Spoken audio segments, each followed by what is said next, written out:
Tudo bem, alunos? Professor Anderson, estou aqui para a nossa aula AD, aula à distância. Espero que vocês aproveitem.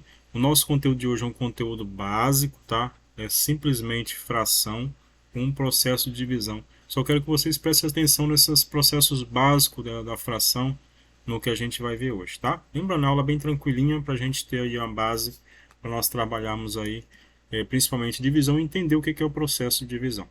Beleza? Vamos aqui então na nossa tela.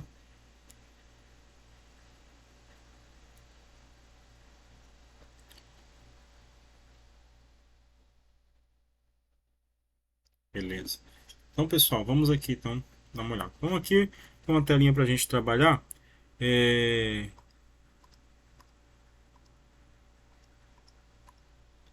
Vamos lá. Pessoal, eu quero que vocês entendam uma coisa. O que vocês entendem por divisão? Matematicamente, a divisão é você pegar algo, vamos colocar aqui 8, e dividir por um número qualquer, tá? Pode ser qualquer número. Vamos fazer uma divisão que nós digamos divisão exata, né? Exemplo, dividir 8 por 4. Então, na matemática, nós temos a divisão dessa forma, nós temos a divisão dessa forma e nós temos a divisão dessa forma aqui. Fração, essa aqui é a barrinha, né, que a gente vê muito assim processo lógico, algumas coisas. Isso aqui é o símbolo de divisão, isso aqui também é divisão, isso aqui é divisão fracionária. Vamos lá, aqui nós temos a casa do valor que vai ser dividido pelo número que está posterior ao símbolo. Aqui nós temos o valor 8 e nós temos o símbolo de divisão e o posterior é o 4. Ou seja, eu vou pegar o 8 dividido por 4. Vou pegar o 8 dividido por 4 também. Na fração, o mesmo processo, só que nós não temos aqui um processo sequencial. Nós temos um elemento que está no numerador e nós temos um elemento que está no denominador. Tá? Então, a divisão em forma de fração é composta por isso. Nós temos aqui o 8, o símbolo aqui da fracionária, e nós temos aqui o número 4, onde o 8 é o numerador, símbolo de divisão, e nós temos o 4, que é o denominador. Todos esses processos, você vai pegar as 8 unidades e dividi-las igualmente por 4 também unidades. Então, nós temos 8 elementos qualquer, e nós vamos dividir esses elementos em 4 unidades. Pessoal, vou agora chegar na parte bem elementar. Muitos aí alunos virem quando você está trabalhando na alfabetização, uma vez tem um irmãozinho, algum parente que está trabalhando esse tipo de divisão, que é o processo para entender o que seria divisão. Então, vou pegar 8 coisinhas aqui e vou dividir por 4, tá? Ou seja, um grupo de elementos dividido em 4 partes iguais. Então o processo começa assim, ó, pego um elemento, um outro elemento, e vou fazendo esse rateio sequencial aqui. Fiz a primeira, vou começar com esse. Aqui, aqui, aqui e aqui. Só que esse processo, né, vocês viram que todos os elementos aqui tiveram a mesma quantidade de unidades, 2. Então a divisão de 8 por 4 deu 2, porque a divisão foi exata. Mas esse processo de dividir os elementos em formas iguais, sequencial, é um pouco que falho, porque quando nós chegamos em algumas opções em que os elementos aqui não são múltiplos dos divisores, exemplo, né? Se eu tiver lá 8 dividido por 3, olha o que vai acontecer. Vamos pegar aqui e dividir 8 por 3 para vocês verem. Ó. 8 dividido por 3. Vou pegar 8 unidades e vou dividir por 3 partes iguais. Vou pegar um, colocar aqui, outro vou colocar aqui, outro vou colocar aqui, mais um vou colocar aqui, outro aqui, próximo aqui, eu tenho mais um aqui e outro aqui. Poxa, eu fiz aqui um rateio sequencial. Só que olha o que acontece, é que eu tenho 3 unidades e aqui eu tenho 2 unidades. Isso aqui foi uma divisão? Não, isso não foi uma divisão. Tá? Eu rateei os elementos de forma sequencial e não houve uma divisão. Por quê? Foi diferente o resultado. Então, se foi diferente o resultado, meu processo de divisão foi falho. Isso acontece porque a quantidade de elementos aqui não é múltiplo do divisor, que só daria se fosse o 0, o 3, o 9 e assim por diante, múltiplos de 3. Infelizmente, o 8 não é. Então, esse processo ele acaba que sendo falho. Lembrando que isso, inicialmente, para trabalhar a divisão de elementos, é legal, você começa a trabalhar. Só que chega no momento em que os elementos não são iguais aqui, não são múltiplos, aí acontece esse pequeno problema em que não tem como fazer a divisão. Então, o que, que nós fazemos nesse caso aqui? Nesse caso aqui, ó, em que nós temos dois elementos que não foram integralmente divididos, tá? Esses dois elementos, você pode fazer o que com ele? Nós podemos dividir esses elementos ao meio aqui, depois jogando uma metade em cada um e assim por diante, fazendo o processo matemático de divisão. Tá? Como assim, professor? Sobrou dois, né? Divisão deu exata nos dois. Vamos voltar esses dois lá para um monte, vamos supor. Vamos voltar esses dois elementos para o cestinho, vamos assim dizer. Ó, ficou os dois. O que eu vou fazer com esses dois? Vou dividi-los ao meio. Vou jogar uma metade aqui, né? Vamos colocar aqui uma metade. Aqui eu vou jogar também uma metadinha. E aqui uma metade. Ou seja, eu já dividi essa parte e essa parte. Ficou aqui uma metade sem ser dividida. Essa metade, eu vou dividir ela de novo.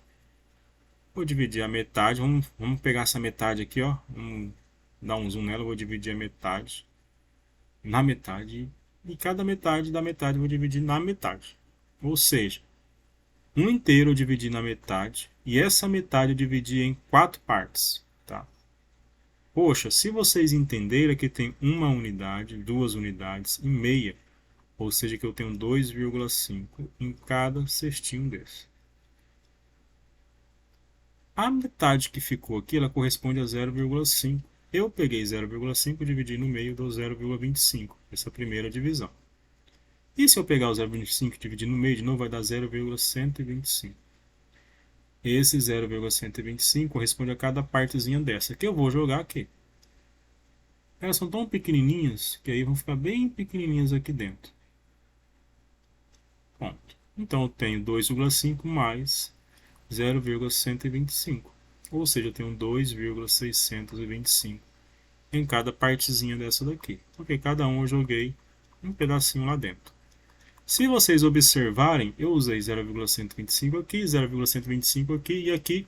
Então sobrou para mim um pedacinho, que eu vou aumentar de novo aqui, que equivale a 0,125, que ela não foi dividido para ninguém. É como foi aquela coisinha que está sobrando. O que eu vou fazer? Eu vou dividir no meio, depois vou dividir no meio de novo, e vou sempre pegar um pedacinho. Pessoal, isso aqui não vai acabar. Esse processo de divisão aqui, se vocês observarem, eu vou sempre tirar, vai sobrar uma parte. Eu vou sempre tirar e vai sobrar uma parte. Tá? Ou seja, aqui eu tenho 2,625 mais 2,625. Totalizando aqui, eu sei que vai sobrar de resto 0,125. Então a soma aqui vai dar 7,800 e alguma coisa. Tá? Então esse é o processo de divisão que dá para fazer com esse rateio, mas eu tenho que entender o que sobra eu vou quebrar de forma que dê para dividir em 4. E sempre o que sobra eu vou quebrar em formas que dá sempre para dividir por 4. Para nós entendermos isso, vamos vir aqui essa divisão. Ó. 8 dividido por 3. Deixa eu apagar tudo aqui que eu fiz com vocês, para a gente trabalhar só aquela divisão agora.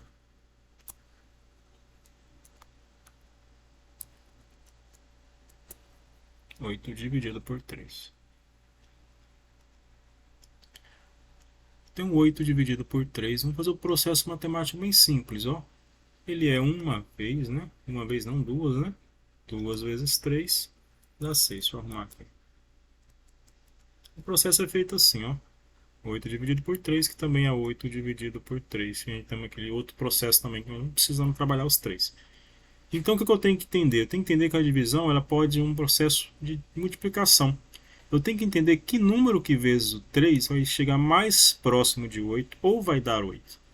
Então, o número que vezes 3 vai chegar mais próximo de 8 é o 2, porque se eu usar o 3, vai dar 9 e vai passar. Então, começa com 2 vezes 3, 6. Então, sobrou aqui duas unidades. Você lembra das duas unidades que tinham sobrado lá? Que a gente dividiu elas e foi sobrando assim por diante? Então, ó, sobrou duas. Essas duas unidades, o que eu vou fazer? Ó? Ela é menor que o divisor. O que eu faço? Esse processo matemático vai transformar duas unidades em 20 partes. Olha que já não estou falando a palavra unidades, porque esse resto aqui, ele é menor que o 3. O 2 é menor que o 3. 2 significa duas unidades. E por que eu adiciono o zero? Porque eu peguei as duas unidades. Em vez de eu trabalhar unidades, eu vou trabalhar 20 décimos. 20 décimos. Só que olha o que acontece. Quando eu adiciono a casa aqui, zero que a gente fala, né? Eu transformei o 2 em 20 décimos. Só que a partir do 2 eu não vou ter mais unidades. Eu vou ter aqui casa decimal. Por quê? Porque eu transformei o que eu tinha em décimos, ou seja, a resposta começa a ser decimal. Por isso que vai a vírgula, porque o que vem agora é decimal, não mais unidade. As unidades máximo pode chegar a 2. Então agora eu tenho que entender que número que eu vou multiplicar vezes o 3, que chega mais próximo de 20. 6 vezes 3, 18. 18 sobra 2. Aqui o processo ele pode continuar com o primeiro zero que você adiciona. Por quê? Automaticamente a próxima casa é centesimal. Então, se eu adicionei o primeiro zero automático aqui, ó, eu não tenho necessidade de adicionar vírgula nem zero aqui. Por quê? O primeiro zero que eu adicionei, ele já serve como, vamos supor assim, uma penitência para essa casa decimal aqui. Tá bom? Que é sequencial. Agora vem décimo, centésimo, milésimo e assim por diante. Então, quando eu adicionei o primeiro zero, eu quero continuar a divisão, então automaticamente você já vai para a casa centesimal. Então não tem necessidade de você adicionar nada aqui mais. A não ser que você adicione o zero para a casa centesimal e ele não seja o suficiente, você adiciona mais um zero. Aí você vai para a casa do milésimo, né? Então não pode, quando você adiciona zero consecutivo, você continuar na mesma casa, tá bom? Você tem que passar para a próxima. Mas no caso aqui são 20, né? Agora nós temos 20 centésimos, dividido por 3, nós temos aqui 6 vezes 3, que também dá 18. E por aí vai. Então nós temos aqui que o processo de divisão deu 2,666. Ah, professor, mas lá no do senhor deu 2,625, né? Salvo me engano foi isso, não recordo mais. Sim, mas eu tinha um processo lá para dividir aí no pedaço. E sempre ia mudando essa casa decimal e a outra ia ficando, tá? Assim por diante. Mas a aproximação é muito verdadeira, ó, 2,6. E quanto mais você divide, mais próximo você vai chegando. Então aqui, ó, 2,666 e assim por diante. Aí nós temos uma dízima periódica. Tá bom? Como que eu trabalho aqui? A prova real da minha divisão está correta. Você vai multiplicar o resultado aqui, ó, pelo denominador. Então, se isso aqui deu 2,6, lembrando que é um valor aproximado, não é um valor exato, se eu multiplicar 2,66 vezes 3, teoricamente tem que chegar bem próximo a 8. Vamos fazer essa divisão aqui. Vamos fazer 2,66 vezes 3. 3 vezes 6, 18, sobe 1. 3 vezes 6, 18, mais 1, 19, sobe 1.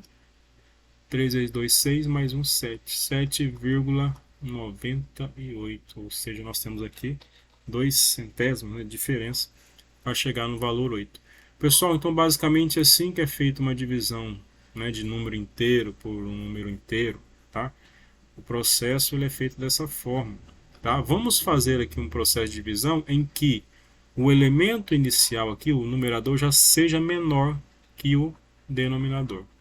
Exemplo, eu vou dividir 2 por 10. Olha que interessante. O 2 significa duas unidades, que significa 20 décimos. Porque cada unidade ela é 10 décimos. Então, se eu tenho duas unidades, eu tenho 20 décimos. E o 2 também é 200 centésimos. Unidade, décimos, centésimos. 200 centésimos. Então, pessoal, eu posso fazer uma divisão centesimal, decimal, não por unidade, porque a unidade aqui ela é menor que a unidade de medida de baixo. Então aqui eu tenho unidade dividido para dezena. Então esse processo ele não é possível dar unidades. Quando você tem uma quantidade menor que o denominador, a sua resposta não vai ser unidade, vai ter que ser valores decimais, tá bom? Então o que é que acontece aqui? Então eu não vou ter 2 dividido por 10, vou ter 20 dividido por 10. 20 dividido por 10 dá 2. Mas aqui, lembra, não é unidades. Eu tenho 20 décimos. E como que eu exemplifico aqui essa divisão matematicamente? Se eu tenho décimos, o resultado vai ser em décimos. Então, por isso que eu tenho 0,2. Quando nós fazemos essa divisão por chave, eu tenho 2 dividido por 10. Olha o que acontece. Adiciono o 0 e uma vírgula. Esse adicionar o 0 significa pega as duas unidades e transforma ela em décimos. Então, em vez de ter 2 unidades, agora eu tenho 20 décimos. 20 décimos dividido por 10, eu tenho a resposta em decimal, que é 2. 2 vezes 10, 20. E o 0. Tá bom? Então, assim que faz o processo matemático. Nessa aula, nós vamos aprender essa divisão de números inteiros por números inteiros. Na próxima aula, a gente vai fazer a divisão de números com vírgula, né? Números decimais por números inteiros e vice-versa. Exemplo, 0,3 dividido por 4. 5 dividido por 0,2, vamos fazer essas divisões. Então, essa primeira aula começa com essa parte mais básica, tá bom? E aí nós temos alguns exercícios para vocês fazerem, e vou passar aqui abaixo para vocês. Então, vamos lá. Resolva, tá? É básico, tá, pessoal? Só para vocês fazerem aí. Vamos fazer a letra A letra B, a letra C, a letra D, a letra E, a letra F, a letra G e a letra H. Lembrando, você que é aluno do professor, essas atividades são todas avaliativas, tá? Então, terminou de fazer ela, você leva para mim fazer a correção e lançar essa sua atividade no meu diário, tá bom? Então, faça no caderno e leva para mim na escola que eu vou fazer aí o visto. Então, vamos lá. 8 dividido por 7, 3 dividido por 4, 8 dividido por 2, 12 dividido para 18, 2 dividido para 6, 5 dividido para 4, 4 dividido para 5, 28 dividido para 40. Então, esse aqui é o processo que vamos fazer. Lembrando, o objetivo aqui, pessoal, não é passar coisa que seja uma carga pesada para vocês. Eu quero que vocês entendam o processo. Começa com a divisão mais básica, a gente vai chegar no nível mais alto da divisão, tá? Iniciando assim. E aí, na próxima aula, a gente tem um nível maior com vocês, beleza? Foi um prazer estar aqui nessa aula com vocês, tá bom? Vou só mudar aqui a minha tela para mim estar com vocês aqui. Então foi um prazer estar nessa aulinha com vocês. Eu espero que vocês aproveitem. As aulas são bem curtas, mas o processo tem que ser bem entendido. Pausa o vídeo, voltem, tá? Qualquer dúvida, vocês mandam um oi para mim no WhatsApp ou na própria sala de aula, beleza? Então até a próxima aula. Valeu!